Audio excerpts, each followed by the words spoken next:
میں رات کو بیدار ہوا، وضو کیا، جس قدر مقدر میں تھا میں نے نماز پڑھی، مجھے نماز میں اونگ آنے لگی حتیٰ کہ وہ مجھ پر غالب آ گئی، تب میں نے اپنے رب کو بہترین صورت میں دیکھا، خواب کے اندر۔ کائنات میں ایک ہی ہستی ہے جس نے اللہ کو دیکھا ہے، وہ نبی علیہ السلام ہے، اور وہ بھی خواب میں۔ ہاں جنت میں سب لوگ دیکھیں گے لائیو انشاءاللہ، جیسا کہ اس کی شان کے لائق ہے۔ تو کہتے ہیں میں نے اپنے رب کو بہترین صورت میں دیکھا، چنانچہ میرے رب نے مجھ سے فرمایا محمد صلی اللہ علیہ وسلم، میں نے عرض کیا میرے رب میں حاضر ہوں۔ فرمایا فرشتے کس چیز کے بارے میں بحث و مباحثہ کر رہے ہیں؟ میں نے عرض کیا میں نہیں جانتا۔ یعنی خواب میں انہوں نے دیکھا کہ فرشتے کو آپس میں گفتگو کر رہے ہیں، لیکن نبی اسلام کو آواز نہیں آ رہی تھی، صرف ان کی آپس میں بحث و تکرار نظر آ رہی تھی۔ تو کہتے ہیں میں نے کہا یا اللہ میں نہیں جانتا۔ اللہ تعالیٰ نے 3 مرتبہ ایسے ہی فرمایا۔ پھر آپ صلی اللہ علیہ وآلہ وسلم نے فرمایا میں نے اپنے رب کو دیکھا کہ اس نے اپنا ہاتھ میرے کندھوں کے درمیان رکھا، حتیٰ کہ میں نے اس کے انگلیوں کے پوروں کی ٹھنڈک اپنے قلب اور سینے میں محسوس کی۔ یعنی یہ ہاتھ جیسا کہ اس کی شان کے لائق ہے، دونوں شانوں کے درمیان رکھا تو میں نے اپنے سینے میں اپنے رب کے ہاتھ کی ٹھنڈک محسوس کی، اور میرے سامنے ہر چیز واضح ہو گئی اور میں نے پہچان لیا۔ یعنی وہ جو فرشتوں والا معاملہ تھا وہ غیبی خبر اللہ تعالیٰ نے ٹرانسفر کر دی۔ پھر اب اللہ تعالیٰ نے دوبارہ پوچھا محمد، میں نے عرض کیا میرے رب میں حاضر ہوں۔ فرمایا مقرب فرشتے کس چیز کے بارے میں بحث کر رہے تھے؟ میں نے عرض کیا گناہ مٹا دینے والے اعمال کے بارے میں۔ تو اللہ نے فرمایا کہ محمد وہ کیا ہیں؟ میں نے عرض کیا جو کچھ اب فرشتوں والا علم حضور صلی اللہ علیہ وسلم کو بھی ٹرانسفر ہو گیا۔ ابھی ایک نئی فلم بھی آئی ہے مارکیٹ میں ان کی، وہ یہ آئی ہے کہ نبی صلی اللہ علیہ وسلم جسم کے ساتھ معراج پر نہیں گئے، خواب تھا وہ، اور اس کے لیے انہوں نے قرآن کا لفظ پکڑا ہے وما جعلنا الرؤیا التی، کہتے ہیں رؤیا خواب کو کہتے ہیں، رؤیا خواب کو بھی کہتے ہیں، رؤیا کے لغوی معنی خواب نہیں ہے، رؤیت دیکھنے کو کہتے ہیں، دیکھنے کو، یہ ہے نہیں رؤیت ہلال کمیٹی، ہلال دیکھنے کی کمیٹی، رؤیت کسے کہتے ہیں؟ دیکھنے کو، جس کا اطلاق مطلق دیکھنے پر بھی ہوتا ہے اور خواب پر بھی ہوتا ہے۔ اب یہاں خواب مراد ہے یا حقیقت میں دیکھنا مراد ہے؟ پھر قرآن سے ہی ہمیں پتہ چل جا رہا تھا۔ تو اللہ نے اس کو کیا کہا ہے؟ فتنۃ للناس، ہم نے اسے لوگوں کے لیے آزمائش بنا دیا۔ آزمائش کیا؟ کچھ سن کے ایمان لائیں گے اور کچھ سن کے انکار کر دیں گے کہ یہ ہماری سمجھ میں نہیں آتا۔ خواب آزمائش بن سکتا ہے؟ نبی اگر بتاتے ہیں مجھے خواب آیا تو کہتے خواب تو کسی کو بھی آ سکتا ہے بھائی، خواب تو عزیز مصر کو بڑا زبردست آ گیا تھا، خواب تو فرعون کو بھی آیا تھا کہ میری سلطنت میں ایک بچہ پیدا ہونے والا ہے جو میری سلطنت کو الٹ دے گا، اور سچا خواب تھا وہ۔ اسی ذیل میں آپ کو ایک رویا دکھایا گیا جس میں آپ نے ایک روحانی تجربے میں بیت الحرام سے بیت المقدس تک کا سفر کیا۔ اس کو اصطلاح میں معراج کہا جاتا ہے۔ قرآن مجید نے اس کے بارے میں خود آگے سورہ بنی اسرائیل میں واضح کر دیا ہے کہ یہ ایک رویا تھا جو آپ کو دکھایا گیا، اس میں کوئی جسمانی انتقال نہیں ہوا۔ اور یہ قرآن نے سورہ بنی اسرائیل میں خود کہہ دیا ہے کہ وما جعلنا الرؤیا التی اریناک الا فتنۃ للناس۔ اس میں یہ اعلان کیا گیا تھا، دکھانے کا مقصد یہ تھا کہ اب آپ کی امت اس سارے کے سارے علاقے میں پھیلے گی، ایک عظیم سلطنت وجود میں آئے گی، اور دونوں شہروں کی امانت اب اس کے سپرد کر دی گئی۔ تو اس کی حقیقت یہ ہے، باقی قصے اور کہانی کہ عرش تے حضور دا جانا یہ بارے چی کوئی صحیح حسن اور کمزور روایت بھی ثابت نہیں، یہ بھی جوڑے تو گزارا ہے۔ عرش تے جانا بھی بنوٹی، عرش صرف خدا دا عرش ہے، کوئی رسول خدا نہیں ہوتے گا، اور ساری مخلوق دی حد جتوں گاہ نبی علیہ السلام ٹپیا تے نہ جبریل ٹپیا، وہ سدرۃ المنتہا۔ یاد رکھو معراج کہانیاں بند کرو کہ سدرۃ المنتہا تو اگے نہ کدی کوئی گیا تو نہ جا سکتا، مخلوق دی آخری حد وہ اتوں تک جہان جانا اگے رب دی دنیا، کوئی پتہ نہیں خدا دا جہان اگے کڈا لمبا چوڑا، اتنے کوئی بندہ نہیں جاندا ہوتا۔ سدرۃ المنتہا جڑا اتنے اس تو اللہ رب العالمین نے وہ جہان جڑا بنایا سدرۃ المنتہا حد ہے، اس تو اگے جڑا وہ کھاوے نہ عرش نہ جوڑے، سب بنوٹی گلاں۔ سمجھو 172 تو لے کے 75 صفحے تک یہ بحث ہے، میں تھوڑے تھوڑے ٹکڑے پڑھ رہا ہوں۔ تو کہندے کہ اللہ دے رسول علیہ السلام دا عرش تک جانا کسے صحیح حسن اور ثابت حدیث نے آیا وَإِنَّمَا صَافِ الْأَخْبَارِ انْتَوَزَا سِدْرَةُ الْمُنْتَهَا فَسْ، صحیح حدیثاں جو کچھ آیا صرف سدرۃ المنتہا، اتوں تک رسول کریم علیہ السلام گئے۔ وَأَمَّا إِلَىٰ مَا وَرَاءَ فَلَمْ يَصِحْ، اتوں اگے دی گلاں ساریاں۔ آپ کی یہ جو معراج ہوئی ہے روحانی ہوئی ہے کہ جسمانی؟ صحیح یہ ہے کہ معراج جسمانی ہوئی ہے، اس لیے کہ یہاں جتنے بھی الفاظ استعمال کیے گئے ہیں سب معراج جسمانی کے اوپر دلالت کرتے ہیں۔ مثلا سبحانہ، یہ سبحانہ کا لفظ تعجب کے لیے آتا ہے، کسی غیر معمولی واقعے کو بیان کرنے کے لیے آتا ہے۔ تو اگر یہ خواب میں معراج ہوئی ہے تو لفظ سبحانہ لانے کی ضرورت نہیں تھی، اس لیے کہ خواب کوئی غیر معمولی واقعہ نہیں ہے. اس سے یہ پتہ چلتا ہے کہ نبی کریم صلی اللہ علیہ وسلم کو معراج جسمانی ہوئی ہے، اسی وجہ سے لفظ تعجب سبحان لایا گیا. دوسرے اسرا، اس نے سیر کرایا. سیر بدن اور روح دونوں کے مرکب کے ساتھ ہوتا ہے. ہم نے روح کو سیر کرایا ایسا نہیں بولا جاتا. اسی طرح بے عبدہی، اپنے بندے کو، تو بندہ صرف روح کو نہیں کہا جاتا، روح اور بدن کے مرکب کا نام بندہ ہے.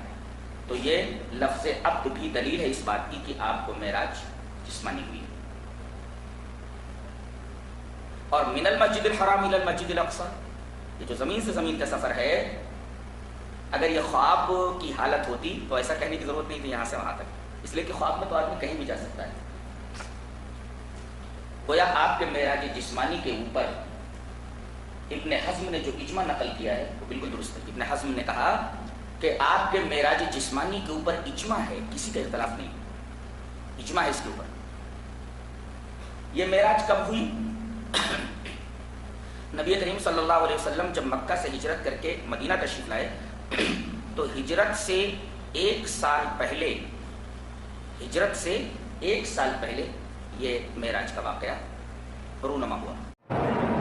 جیسے بی بی عائشہ فرماتی ہے کہ حضور کو معراج پر آپ تشریف اپنے جسد کے ساتھ نہیں لے گئے. ما فقط تو الفراشی جسد رسول اللہ صلی اللہ علیہ وسلم، حضور کا بدن مبارک میرے بستر پہ رہا، ایک لحظے کے لیے بھی جدا نہیں ہوا. تو حضور معراج پہ کیسے تشریف لے گئے؟ تو بی بی عائشہ فرماتی ہے کہ وہ روحانی معراج تو تھا کہ اللہ نے آپ کو سب کچھ خواب میں دکھلا دیا، لیکن وہ جسمانی نہیں تھا.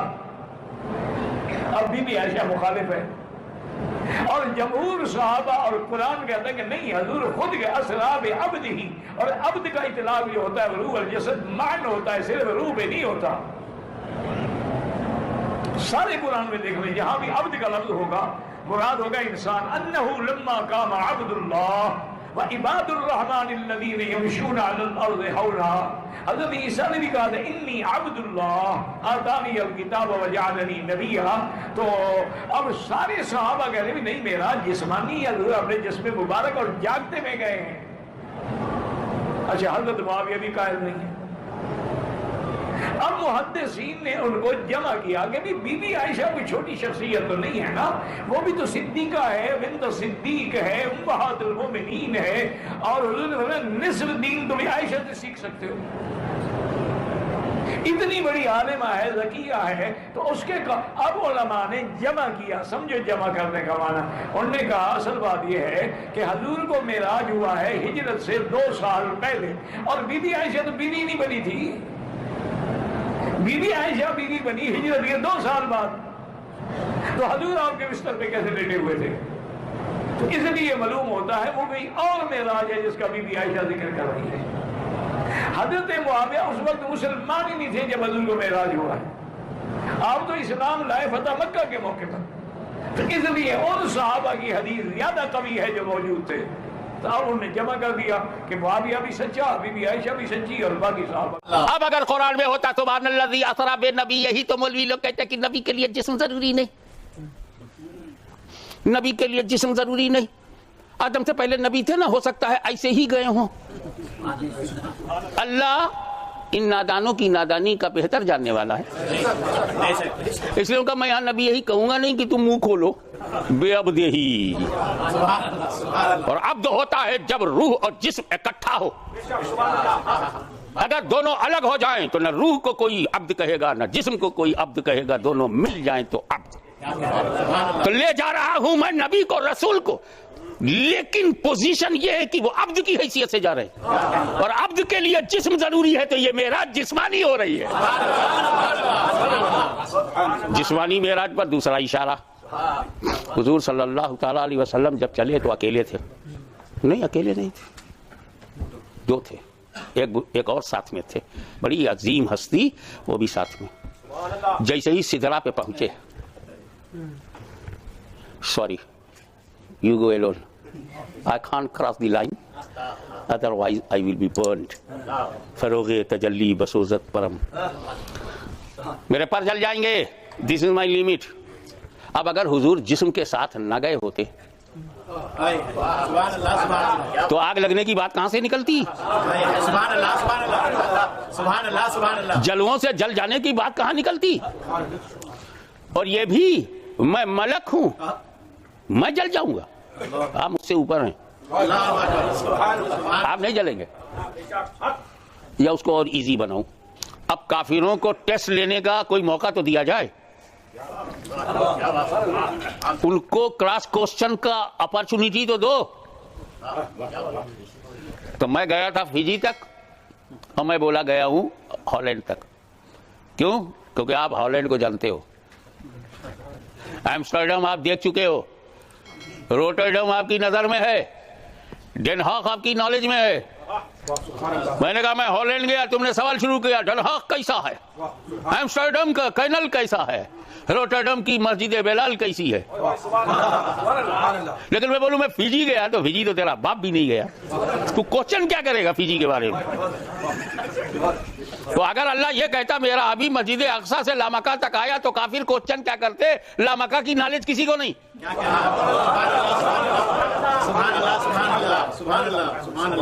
اب میں سرکار کہتے میں لامکہ تک گیا تو مجھے لامکہ کے بارے میں کیا پوچھے گا؟ تو نالج آف لامکہ، نالج آف نو پلیس کسی کے پاس ہے نہیں۔ تو وہ جگہ بتاؤ جو جانا تو ناممکن ہو مگر کافروں کی نالج میں ہو۔ بستر پر لیٹ کر آدمی سو گیا تو وہ مسجد اقصی نہیں جا سکتا، ناممکن ہے، امپاسبل ہے، لیکن کم سے کم مسجد اقصی کہا جائے یہ کافروں کی نالج میں ہے۔ تو جب میرے نبی نے کہا میں مسجد اقصی تک گیا تو لوگ کھڑے ہونے لگے ون بائی ون۔ اگر تم مسجد اقصی گئے ہو تو بتاؤ اس میں پلر کتنے ہیں، کیونکہ مسجد اقصی کافر وزٹڈ اور دیکھے ہوئے ہیں، جانکاری میں پلر کیسا ہے، محراب کدھر ہے، اسٹرکچر کیسا ہے۔ اور حضور ایسا بول رہے ہیں جیسے نالج نہیں بول رہی ہے، مسجد اقصی سامنے کھڑی ہے۔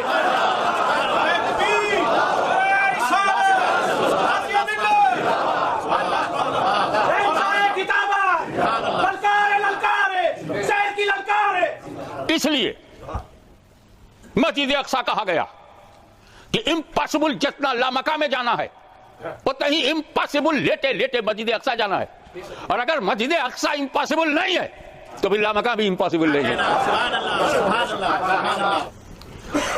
سبحان الذی اسری بعبدہ لیلا من المسجد الحرام الی المسجد الاقصی، یہ مسجد حرام سے مسجد اقصی جانا یہ نبی کے سفر کی حد نہیں ہے، یہ کافروں کی نالج کی حد ہے۔ سارے نبی قبروں میں ہیں، نماز پڑھنے چلے آئے۔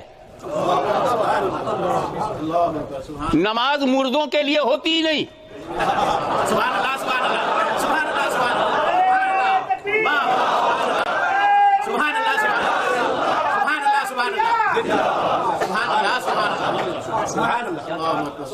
بڑے سے بڑا مولوی مفتی ہوئے وہ بھی جانتا ہے جب مر گیا تو چھٹی۔ مردوں پہ نماز ہے؟ مردے نماز پڑھیں گے؟ تو میرے نبی نے سارے نبیوں کو جمع کر کے نماز پڑھوایا تاکہ آنے والی نسل نبیوں کو مردہ نہ سمجھے۔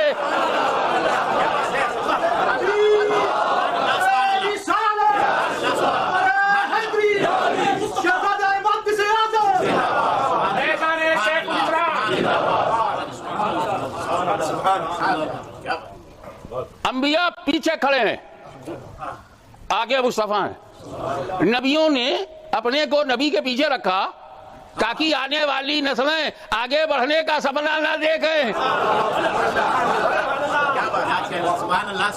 جب رسول اللہ صلی اللہ علیہ وسلم کے آگے کلیم اللہ نہیں ہے، خلیل اللہ نہیں ہے، روح اللہ نہیں ہے تو یہ سڑک شاہ ملا آگے کیسے جا سکتا ہے؟ اب اس میں ایک لفظ قرآن میں ہے، سبحان الذی اسری بعبدہ،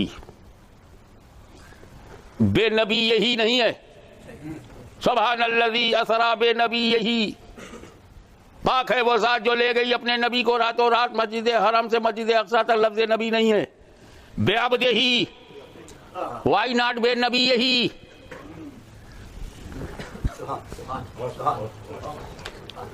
یہاں عبد کیوں ہے، نبی لفظ کیوں نہیں ہے، جبکہ نبی ہی جا رہا ہے، جا رہا ہے نبی اور کہا جا رہا ہے عبد۔ عبد ہیں. بے نبی یہی اگر کہا جاتا تو پرابلم تھا, بڑا ڈسپیوٹ ہوتا, بڑے مسئلے ہوتے, بڑا کنفیوژن ہوتا, کیونکہ نبی ہونے کے لیے جسم ضروری نہیں, عبد ہونے کے لیے جسم ضروری ہے. ہم ایسا نبی بتائیں گے کہ وہ نبی ہے اور جسم نہیں ہے.